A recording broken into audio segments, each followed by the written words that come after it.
Assalamualaikum warahmatullahi wabarakatuh. Waalaikumsalam warahmatullahi wabarakatuh. Saya dari Universitas Muhammadiyah Gresik, Prodi Manajemen, semester 3, Fakultas Ekonomi Bisnis. Saya di sini akan mewawancarai beliau, Haji Sony, selaku Direktur Utama PT Bara Akbar Perkasa yang bertempat di Sembayat, Kecamatan Manyar. Manyar, Gresik.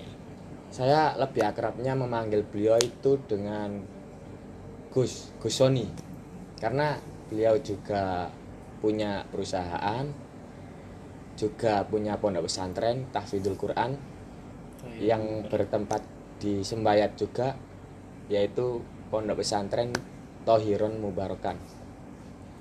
Langsung saja tanya-tanya ke beliau, bagaimana sih awal mula PT Bara Akbar Perkasa ini didirikan? Monggo Gus.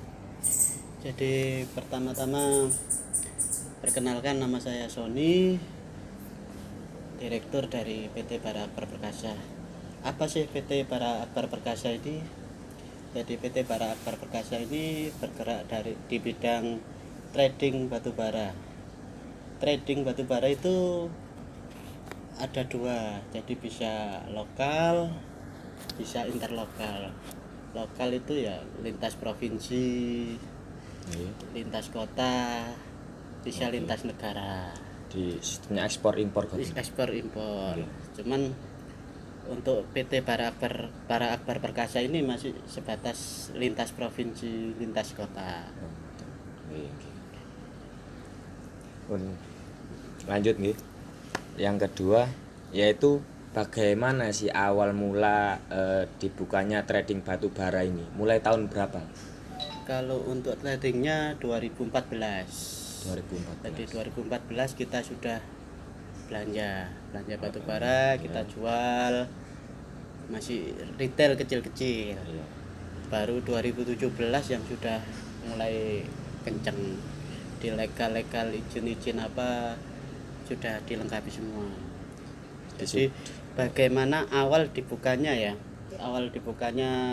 trading batu bara ini. Jadi sebelum kita mulai usaha, kita amati dulu apa sih batu bara ini.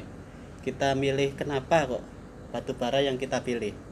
Jadi kita nggak jauh beda dari kehidupan nyata. Jadi apa sih yang kayak bahan pokok ya, nasi ini kan seterusnya masih dipakai terus, masih dibutuhkan ya, kebutuhan pokok. Itu untuk manusia. Nah, batu bara ini kebutuhan pokok siapa? Pabrik. Di samping gas ya, batu bara juga sangat-sangat dibutuhkan untuk pembangkit listrik, untuk pengeringan. Lah, kenapa kok saya milih batu bara? Memang sangat-sangat prospek, kelanjutannya masih panjang. Jadi kita benar-benar milih batu bara ini karena masa depannya ada. Lanjut, apa sih kendala dari awal berdiri sampai sekarang? Jadi sampai sekarang ini kan saya mengamati, jadi batu bara ini kan memang pelaku usaha di Indonesia ini kan masih banyak kaum Chinese. Untuk masyarakat kayak kulit Jawa masih kulit Indonesia ini jadi bersaing sama masih banyak yang Chinese. Apalagi di pabrik sendiri, pos-pos tertinggi banyak masih dikuasai Chinese. Jadi kita kadang kalah di ras. Jadi kita nawarin banyak yang masih masih mikir-mikir lagi. Rasnya dia dulu. Jadi banyak masih di situ, kalahnya kita di situ. Siap. Jadi masih jadi kendala sampai sekarang. Lanjut ke pertanyaan selanjutnya. Di bidang pemasaran nih Gus. Bagaimana awal mula memasarkan batu bara ke sektor pabrik-pabrik? Jadi sebelum kita jualan batu bara ini kita bikin list mana sih pabrik yang pakai batu bara ini. Oh gitu. Ya. Setelah bikin list kita pabrik ini kita survei. Jadi kita untuk tahapan masyarakat kita ketemu dulu sama purchasing. Oh, gitu. Jadi yang bagian belanja itu purchasing. Jadi kita merapat ke purchasing. Jadi satu-satu. Jadi door to door pabrik satu kita tawarkan. Nanti pabrik satu lagi kita tawarkan lagi. Kalau berjodoh ya dapat order. Alhamdulillah sampai sekarang berjodoh sih. Jadi untuk saat ini sih yang kita layani per bulan ini 50 pabrik. 50 pabrik. Ada skala kecil retail 1 rit, 2 rit, ada yang 1 kapal, 2 kapal. Oh, gitu. Lanjut ke pertanyaan selanjutnya, Mas. Menurut jenengan memasarkan batu bara supaya diterima dengan baik. Jadi pertama kita menawarkan itu kita kasih contoh yang benar-benar nanti yang kita kirim itu sesuai. Jadi apa yang kita tawarkan sama yang kita kirim itu sesuai. Oh, iya. Jadi hasil speknya itu harus sesuai. Jadi iya. Yang terutama harus kualitas itu benar-benar kita jaga. Jadi yang kita pikir kelangsungan, continue, keberlanjutan kiriman itu yang kita utamakan. Baik. Lanjut pertanyaan selanjutnya. Dalam ketenaga kerjaan, berapa banyak jumlah karyawan tenaga kerja yang bekerja di PT Bara Akbar Perkasa? Jadi batu bara ini kita belanja itu dari Kalimantan. Ya. Dari Kalimantan nanti dibawa kapal, nanti turun di pelabuhan di Gresik atau Lamongan. Nah, dari pelabuhan Gresik ke Lamongan nanti masuk ke pabrik. Kalau nggak gitu ke topel, kita stok dulu, nanti kita jual retail.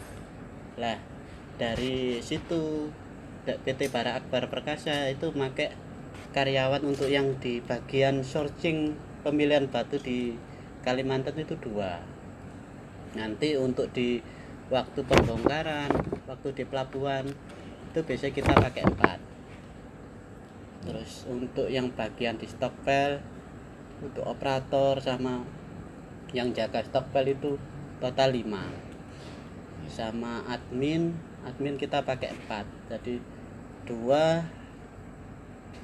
4 5 tadi tambah 4, 9 tambah berapa tadi? 4 tambah 6. 15. Kita karyawan 15 karyawan. Ini lanjut ke pertanyaan selanjutnya, yaitu ada berapa macam jenis penggolongan dalam batu bara dan standar apa sih yang dipakai di batu bara dalam menentukan macam-macam jenisnya? Jadi batu bara ini dibagi 3, penggolongannya dibagi 3, jenisnya ada 3. Ya. Jadi gampangnya kita dibagi 3. Jadi batu bara itu batu kalori rendah, kalori medium sama kalori tinggi. Jadi 3 ini, kalori rendah, medium sama tinggi. Jadi kenapa kok kita golongkan jadi 3? Nah, ya. Memang standarnya sendiri-sendiri. Jadi kalori rendah ini dari untuk standarnya itu pakai gar atau kalori. Jadi yang kalori rendah ini dari di bawah 42, di bawah 42 ke bawah 42 ke bawah itu masuk kalori rendah. Di atas 42 ke atas itu sudah masuk kalori medium. Sampai batasnya kalori 55. Di atas kalori 55 itu sudah masuk kalori tinggi. Jadi standar internasional yang dipakai itu GAR. Jadi cuman di Indonesia banyak yang pakai gar 42 kayak Baik. Ciwi Kimia itu sudah pakai gar 42. Baik. Jawa Pos itu ya gar 42. Jadi harga 3 macam ini juga beda juga. Beda-beda. Jadi untuk bentuknya sendiri ada yang curah ada 3. Jadi asalan, crusher sama rokolan. Jadi gitu. kita jualin 3 itu. Iya. Jadi macamnya di samping kalori rendah, kalori medium sama kalori tinggi ada jenisnya juga beda-beda. Jadi kita jualin crusher, asalan atau rokolan. Baik. Jadi banyak situ. Kalau pabrik-pabrik ini Gus, biasanya ngambil yang jenis apa Gus? Jadi kalau retail banyak yang asalan. Asalan itu. Cuman kalau sekelas pabrik gede kayak Ciwi Kimia, Jawa Pos atau banyak yang pakai kayak Miwon itu pakai crusher. Gitu ya. Crusher itu 7 cm ke bawah. Jadi size-nya 7 cm ke bawah. Cuman kalau asalan itu ya ada yang besar, ada yang lembut. Baik. Lanjut Gus. Berapa banyak batu bara yang didatangkan PT Bara Akbar Perkasa dalam sebulan dari Kalimantan ke pelabuhan ini? Kalau di rata-rata alhamdulillah untuk saat ini ya 2 kapal itu rata-rata lebih rata-rata. Iya. Kemarin karena corona ini, sebelum corona kemarin sebulan bisa 3. Cuman karena corona pandemi ini menurun. Pandemi ini kan kemarin masih baca pabrik ini kan ada efek apa enggak. Iya. Jadi ini sudah mulai stabil. Jadi sudah mulai stabil. Jadi sebulan bisa 2. Ya semoga baik. Di bulan depan bisa lebih baik lagi. Baik. Pertanyaan yang terakhir nih Gus. Pesan-pesan untuk teman-teman untuk memulai usaha. Jadi untuk pengalaman ya, jadi kita sih untuk jadi sukses itu nggak bisa yang datang sendiri, nggak bisa.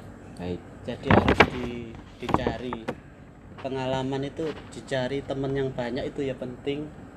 Jadi perbanyak teman, perbanyak rasa ingin tahu.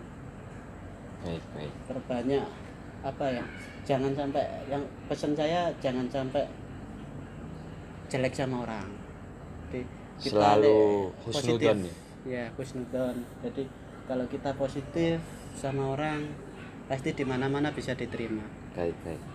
Apalagi banyak-banyak bergaul sama pengusaha, pasti rezekinya ikut pengusaha. Amin.